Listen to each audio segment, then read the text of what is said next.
오늘 은혜 받으실 말씀은 욥기 26장이 되겠습니다. 욥기 26장 1절에서 14절까지 말씀.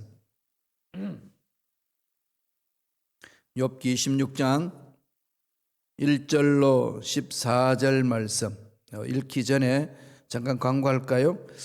주정부가 이때까지 10명만 모이도록 그렇게 건면했잖아요. 행정명령이 있었는데 1월 25일 기점으로 25명까지 모일 수 있다고 했습니다. 그래서 여러분 주일날 1부 25명까지 모일 수 있고 2부 25명 모일 수 있고 3부 25명 모일 수 있습니다. 예배드리길 원하시는 분 교회로 전화해 주시기 바랍니다. 다 같이 은혜의 말씀 욥기 26장 1절에서 14절까지의 말씀을 합독하시겠습니다. 욥이 대답하여 이르되 내가 힘없는 자를 참 잘도 도와주는구나. 기력 없는 팔을 참 잘도 구원하여 주는구나. 지혜 없는 자를 참 잘도 가르치는구나. 큰 지식을 참 잘도 자랑하는구나. 내가 누구를 향하여 말하느냐? 누구의 정신이 내게서 나왔느냐? 죽은 자의 형들이 물밑에서 떨며 물에서 사는 것들도 그러하도다. 하나님 앞에서는 술도 벗은 몸으로 드러나며 멸망도 가림이 없음이라. 그는 북쪽을 허공에 펴시며 땅을 아무것도 없는 곳에 매다시며 물을 빽빽한 구름에 사시나 그 밑에 구름이 찢어지지 아니하느니라. 그는 보름달을 가리시고 자기의 구름을 그 위에 펴시며 수면의 경계를 그으시니 빛과 어둠이 함께 끝나는 곳이니라. 그가 꾸짖으신즉 하늘 기둥이 흔들리며 놀랐느니라. 그는 능력으로 바다를 잔잔하게 하시며 지혜로 라합을 깨뜨리시며 그의 입김으로 하늘을 맑게 하시고 손으로 날렵한 뱀을 무찌르시나니 보라, 이런 것들은 그의 행사의 단편일 뿐이요 우리가 그에게서 들은 것도 속삭이는 소리일 뿐이니 그의 큰 권능의 우레소리를 누가 능히 헤아리랴. 아멘. 이 말씀으로 누가 능히 헤아리랴 라는 제목으로 은혜 말씀을 나누겠습니다. 26장 이 말씀은 25장의 빌닷이 마지막으로 변론한 내용 있었지요. 우리 어저께 봤던 내용. 거기에 대해서 강렬한 이 반응을 담고 있습니다. 욥이 이제 그렇게 말하고 있는 그 빌닷을 향하여서 다시 대답해 주는 내용이 26장의 내용입니다. 한마디로 말하면은 하나님은 위대하시다는, 하나님은 크시다는, 하나님은 강하시다는 것. 하나님이 창조하신 피조물 세계를 누가 측량할 수 있겠냐? 측량치 못한 하나님, 감히 하나님의 그 위대한 솜씨를 인간적인 지혜와 인간적인 생각으로 다 품어낼 수가 없다. 품을 수 없다는 거죠. 표현할 수 없습니다. 그렇잖아요. 신비죠. 언제나 하나님과의 만나면 이 신비의 사건을 늘 마음속에 그려야 됩니다. 신비로운 존재. 하나님의 섭리는 신비롭지 않나요? 하나님은 죽은 자도 살리시고 없는 것도 있게 하시고, 그러기에 우리가 그 하나님을 믿으면 어떻게 살까요? 바랄 수 없는 중에 바라고 믿는 거죠. 그게 신앙인들의 특권 아니겠습니까? 욥은 어떻게 친구들에게 대답을 던집니까? 특별히 25장에서 말했던 그 빌닷에 대해서 욥은 이렇게 강조를 합니다. 심한 깨달음을 가지고, 첫째로 하나님의 능력을 제한하지 말라는 겁니다. 빌닷 한 말을 조롱하는 거죠. 실은 아주 말투를 그 말씀 읽어보면 비아냥거린 투로 그렇게 대답합니다. 1절 2절의 말씀이에요. 다 같이 읽겠습니다. 욥이 대답하여 이르되 내가 힘없는 자를 참 잘도 도와주는구나. 기력 없는 팔을 참 잘도 구원하여 주는구나. 친구들에게 막 조언을 해준다고 해주는 말도 안 되는 소리, 전혀 말이 안 되는 건 아니에요. 욥의 상황 속에서는 안 맞는 얘기예요. 욥은 지금 친구들이 분석해주고 이것 때문에 너희가 지금 고난받고 힘들고 재산 다 잃어버렸고 자식들 다 잃어버렸다라고 말하는 그것은 하나도 안 맞는 내용입니다. 일반적으로 그럴 수는 있어요. 그죠? 악인이, 죄인이 죄를 범해서 하나님을 대항함으로 하나님이 그를 죄에서 벗어나도록 하기 위하여 가지고 있는 것 다 놓아버릴 수밖에 없도록 만드는 환경을 만들 수도 있습니다. 하나님이. 그래서 고난이 올 수도 있어요. 그러나 지금 욥이 당하는 고난은 그런 일반적인 사건에 의해서 일어난 것이 아니라는 것을 이미 욥기 출발부터 시작합니다. 그런데 친구들은 그걸 모르잖아요. 거기에 대해서 욥이 이제 조롱하는 거죠. 비웃고 있습니다. 3절 비웃는 그 모습 볼까요?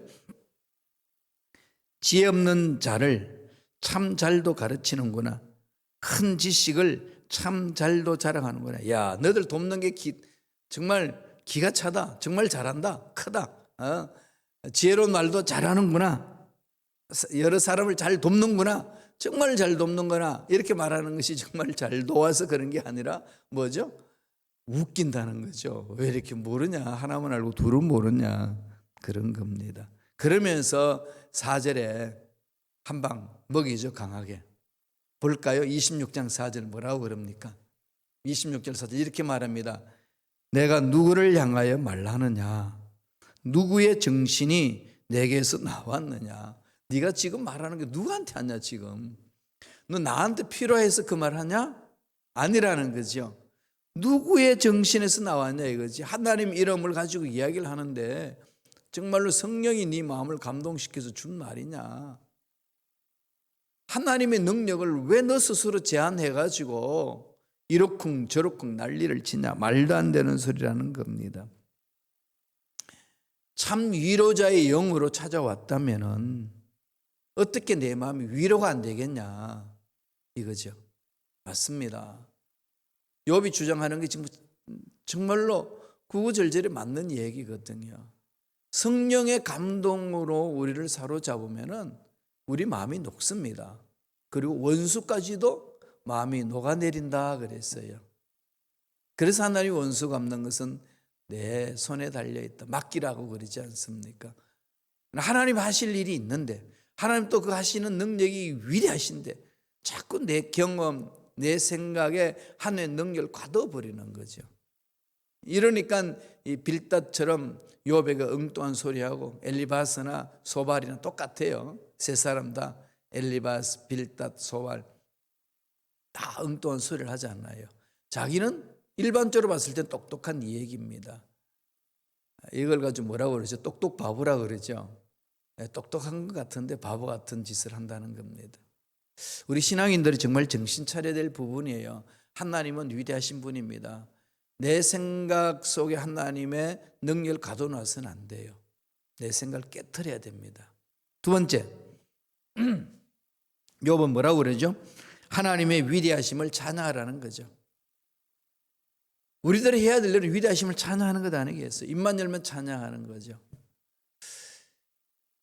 독일에는 햇빛이 참 많이 없는 나라인데 그렇게 춥진 않아요. 겨울에 습해가지고 습기가 있긴 있지만 겨울에는 우기거든요. 겨울이 어시시 추운 거죠. 근데 시카고는 어떻게 합니까? 매섭게 춥죠. 아주 매섭게 춥습니다. 그런데 여기는 햇빛이 좋잖아요. 그죠? 햇빛 좋고 바람 좋고 이게 너무 그냥 좋아요. 오늘 함께 예배 드리는 우리 집사님 독일에 계셨다고 오신 분 계신데 그 느끼셨을 거예요. 이 햇빛이요 얼마나 좋은지 몰라요. 시카고 오니까 엄청나게 춥긴 한데 그러니까 햇빛을 쬐고 맑은 공기를 마시며 높은 하늘을 바라보면서 이게 하나님의 위대하심을 찬양하지 않을 수가 없다는 거죠. 하나님이 시카고에 살게 하신 그 복이 있잖아요. 추울 때는 추워서 좋고 더울 때는 더워서 좋고 바람 불을 때는 바람 불어서 좋고 그렇지 않나요? 너무 좋아요. 정말 저한테는. 하나님 위대하심을 찬양하는 거죠. 저와 여러분들의 신앙생활은 하나님 위대하심을 찬양하는 겁니다. 말씀 볼까요? 26장 7절 8절입니다. 다 같이 읽겠습니다.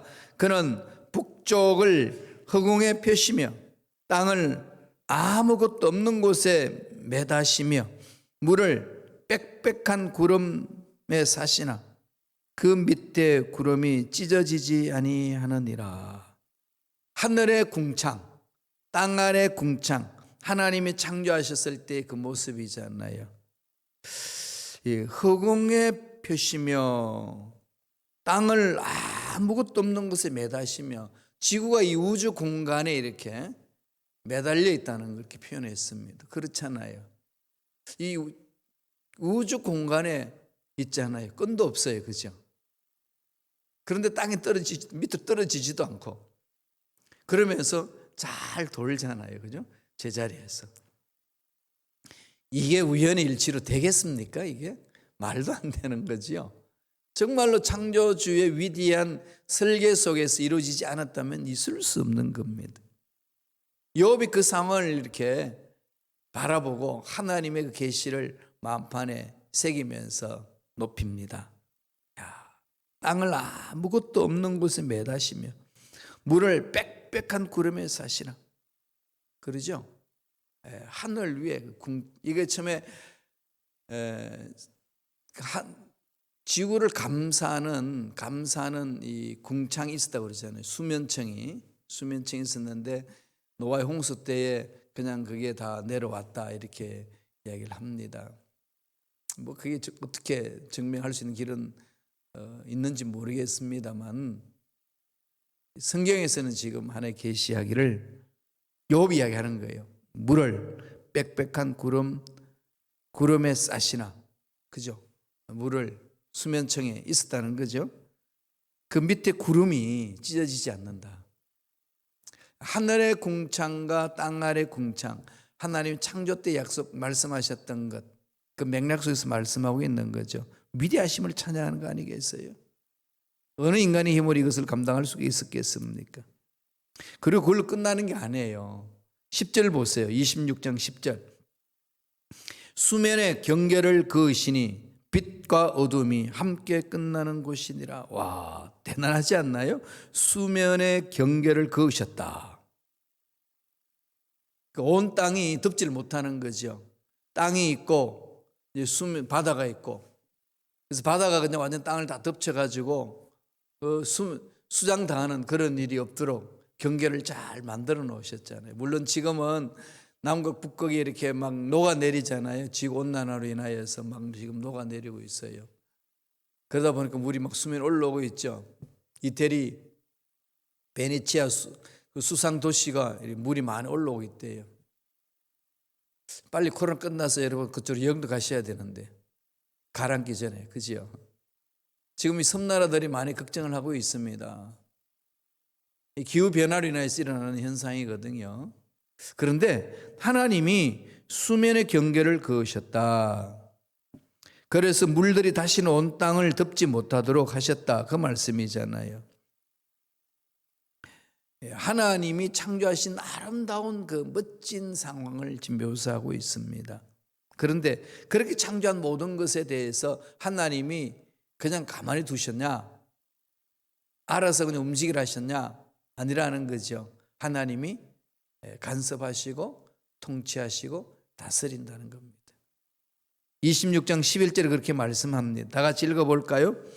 그가 꾸짖으신 즉 하늘 기둥이 흔들리며 놀라니라.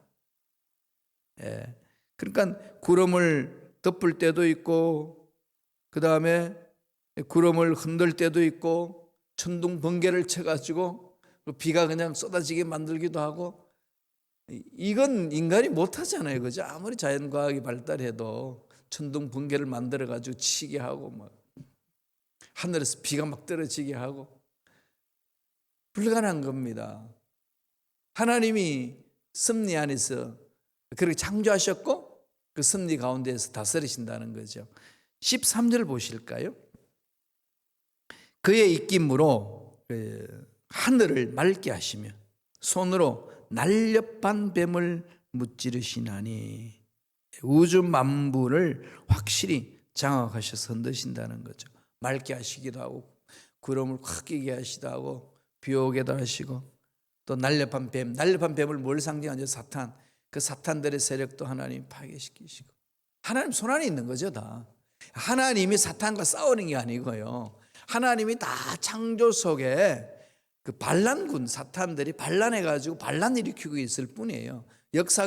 하나님의 역사가 완전히 이루어지면 다 그게 이제 진압되는 거죠. 끝나는 거죠. 그게 백부대 심판이잖아요. 그러니까 아담과 하와가 타락하기 이전에 영적 세계에 반란이 일어난 거죠. 그게 사탄 세력이잖아요.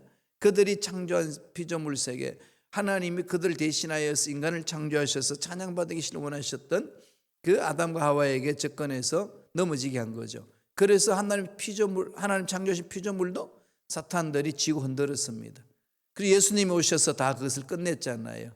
여자의 후손이 너의 머리를 상하게 할 것이다. 그들의 권세를 다 깨트려 버렸습니다. 창세기 3장 15절에 그런 원시 복음으로 말씀을 하셨거든요. 다 깨졌어요. 권세는 다 흩어졌습니다. 지금 뭘까요? 그냥 오늘날로 비유해서 말하면은 전쟁은 끝났고 뭐죠? 게릴라전이 일어나는 거예요. 전투가 있는 겁니다. 게릴라 전투가. 이미 하나님이 다 멈췄습니다. 그러니까 흩어져 가지고 여기저기서 성도들 괴롭히는 거지요. 때가 되면은 다 그것도 마무리될 겁니다. 우리는 예수 안에서 승리를 바라보면서 믿음으로 선포하며 가야 되는 거죠. 하나님이 이렇게 위대하신 일들을 이루시는 겁니다. 그 하나님을 바라보는 거 아니겠습니까? 이렇게 창조의 아름다움, 이렇게 멋지게 만들어 놓으신 하나님이 그냥 다 썰어버리시겠어요? 그렇진 않아요. 그래서 회개하고 무릎을 꿇고 기도하는 자, 하나님 그들의 기도를 들으시사 보존하시는 거거든요. 아브라함이 그랬잖아요. 그죠? 소돔과 고모라 멸망하기 전에 하나님, 여인 10명 있으면 어떻게 하시겠습니까? 찾아와라. 내가 멸하지 않겠다. 하나님이 미국 땅 버리시렵니까? 의인들을 모아라 이거 아니겠어요? 하나님 말씀을 다시 회복하고 무릎을 꿇고 기도하고 나아가면 하나님 살리십니다. 이런 사람들을 찾고 있는 거죠. 교회가 그 일에 집중해야 합니다. 엉뚱한 건데 마음 뺏겨가지고 이리 흔들리고 저리 흔들리고 그런 교회 공동체가 되어서는 안 되고 말씀 위에 서서 이 시대에 하나님이 원하시는 게 무엇인지 깨닫고 그 일에 집중해야 되는 거죠. 능력의 하나님 하시면 되는 거 아니겠어요? 하나님 찬양하는 거죠. 하나님의 위대하심을 찬양하는 겁니다. 우리들이 해야 될 일은 하나님의 위대하심을 찬양하는 겁니다. 세 번째로 뭐라고 그랬나요? 그러므로 우리들이 해야 될 일은 뭘까요? 하나님 앞에 겸손하라. 겸손하라. 하나님 앞에 겸손할 수밖에 없지 않나요? 그죠? 네. 참 자연 이 질서 흐름을 보면은 참 감탄하죠. 그죠? 자연 경관만 봐도 뭐 감탄하잖아요. 수많은 하늘의 별들이 있고. 우리 케냐 단기 선교팀 우리 이학성 목사님 중심으로 단기 선교팀 가서 다 보고 하는 내용에 보면 하늘의 별이 뭐 너무 아름답다는 거죠. 저도 같이 가서 그 어두운 하늘을 봤을 때 너무 그냥 아름다운 별. 참 위대한 하나님의 솜씨가 우리가 살고 있는 이 땅에 눈으로 볼 수 있잖아요. 그러면 뭐 할까요?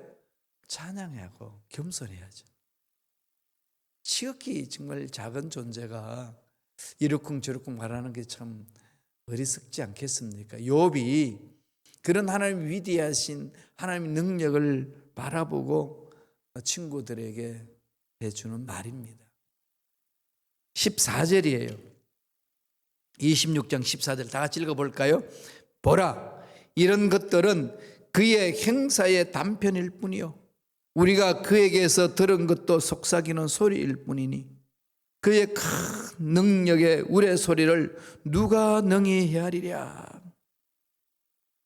그죠? 하나님이 창조하신 이 자연의 신비, 조화로운 질서 너무 아름답지 않나요?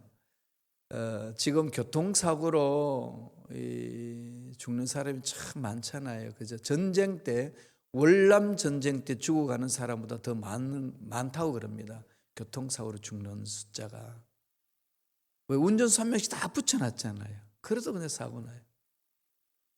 하나님이 창조하신 우주 세계에 이 피조물 속에 운전자 없어요. 수많은 별들이 있는데 운전자 없어도 얼마나 질서정연하게 잘 돌아갑니까? 그죠?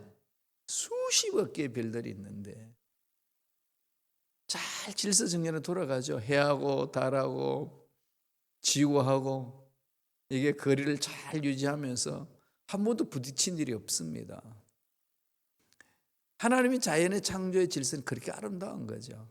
인간들이 만드는 이 자동차 운전수 한 명씩 다 붙여놨는데도 이리 쳐박고 저리 쳐박고 난리치잖아요. 하나님이 다스리는 솜씨 어찌 우리가 감히 청량할 수 있겠습니까? 그러니까 하나님이 행하신 행사도 하나 일부분이고 하나님의 음성을 들은 그것도 속삭이는 소리일 뿐이고 하나님의 큰 능력의 우리의 소리를 그게 청량한다는 게 있을 수 없다는 거죠. 이 천둥 번개 칠 때 번개의 이 전류는 어마어마하잖아요. 그걸 담을 수 있는 변전기만 발명시킨다면은 이 전기 문제, 에너지 문제 해결하는 거 아니겠어요? 근데 그 번개를 담을 수 있는, 그죠? 번개 칠 때 그 전력을 담아낼 수 있는 발전기를 인간을 못 만드는 거죠. 그만 담아낸다면은, 그죠? 천둥 번개 칠 때 그냥 어마어마한 전력, 어마어마하잖아요? 아무리 인간들이 난리를 쳐도 하나님이 행하시는 그것 청량 못합니다. 그래서 우리는 입술을 열고 찬양하는 거죠.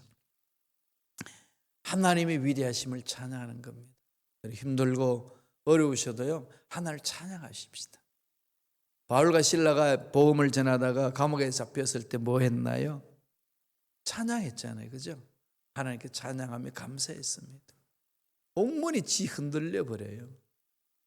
코로나19로 인하여서 여러 가지 힘들고 어려운 상황이 있고 가정에도 어렵고 직장생활도 어렵고 사업도 어렵고 그다음에 우리 자녀들의 삶도 어려운 이때 위대하신 하나님을 찬양합시다. 하나님이 흔드시면은 하나님이 만져주시면 무슨 문제들 안 풀리겠습니까? 집중하고 찬양하는 겁니다. 속이 상할 때에 좀 마음을 활짝 열고 찬양하면서 나가시길 바랍니다. 사도 바울이 로마서 11장 33절에 이렇게 이야기를 합니다. 다 같이 한번 읽어보지요. 깊도다 하나님의 지혜와 지식의 풍성함이여 그의 판단은 헤아리지 못할 것이며 그의 길은 찾지 못할 것이로다. 그럼요. 하나님의 지혜, 지식 어떻게 인간이 다 헤아리겠습니까? 따라서 우리가 지혜 없어서 힘들고 어려울 때 많잖아요. 분별하기 어려울 때 많잖아요. 판단하기 어려울 때 많잖아요. 그럼 어떻게 해야 되나요? 풍성하신 지혜를 가지신 하나님께 구하라고 그랬습니다. 야고보서 1장 5절에서 지혜가 부족하거든 후히 주시고 꾸짖지 않으시는 하나님께 구하라. 풍성히 주신다는 거죠. 그러니까 하나님을 경외하는 것이 지혜의 근본 아니겠습니까? 하나님께 마음을 모으고 하나님께 가는 거죠. 하나님, 이 상황 속에 놓여 있는데 어떻게 하면 됩니까? 물어보세요. 그게 기도 아닙니까? 생활 속에도 계속 물어보세요. 하나님 어떻게 해야 합니까? 어떻게 하는 것이 맞습니까? 하나님 가르쳐 달라고, 밝혀 달라고 하나님 앞에 갑니다. 물으면서 하나님 말씀을 펼치고 말씀을 읽으시다가도 모르면은 하나님 이해하기 어렵습니다. 어떻게 하면 이해할 수 있습니까? 성령님 가르쳐 달라고. 성령이 지혜의 영이시기 때문에 구하고 찾는 자에게 임재해 주셔서 만져주시거든요. 그 은혜가 임합니다. 오늘 욥은 빌닷이 어리석은 말하는 것에 대해서 그냥 하나님의 계시로 하나님의 말씀을 하나님의 능력을 한번 먹입니다. 헛소리 하지 마라. 하나님의 능력을 체험한 자들만이 외칠 수 있는 거 아니겠습니까? 하나님 앞에 매달립시다. 힘들고 어려울 때에 약속의 말씀, 이 약속의 말씀을 붙들고 매달립시다. 하나님은 약속의 말씀을 믿고 매달리는 저와 여러분 버리지 않습니다. 반드시 앞날에 좋은 것들로 채워주실 줄로 믿습니다. 기도하겠습니다. 하나님 아버지, 감사와 찬양을 드립니다. 오늘도 우리에게 생명을 주셔서 약속의 말씀을 마음판에 새기고 말씀을 붙들고 하나님 바라보고 부르짖을 수 있도록 우리의 마음을 붙들어 주신 은혜 감사와 찬양을 드립니다. 약속의 말씀을 사모합니다. 말씀을 믿고 달려갑니다. 부르짖습니다. 크고 비밀한 것들을 보여주셔서 하나님의 위대하신 그 은혜를, 능력을, 사랑을, 풍성한 복을 체험할 수 있도록 역사하여 주시옵소서. 예수 이름으로 매노니 기도를 방해하고 약속의 말씀을 믿는 것을 방해하고 하나님 뜻대로 살고자 몸부림치는 하나님의 권속들을 방해하는 모든 원수 마귀들은 떠나갈지어다. 병마도 사라질지어다. 암세포도 사라질지어다. 치매도 떠나갈지어다. 오장육부도 강건하게 될지어다. 뼈 마디마디도 정상으로 맞춰 들어갈지어다. 치료하신 하나님을 찬양합니다. 성령의 놀란 역사 나타나게 도와주시옵소서. 은혜에 감사하여 예물 드립니다. 예물 드리는 손길 기억하여 주시고 앞날을 활짝 열어주시고 좋은 일들만 일어날 수 있도록 복의 복으로 역사하여 주시옵소서. 감사하고 예수님의 이름으로 축복하며 기도드리옵나이다. 아멘.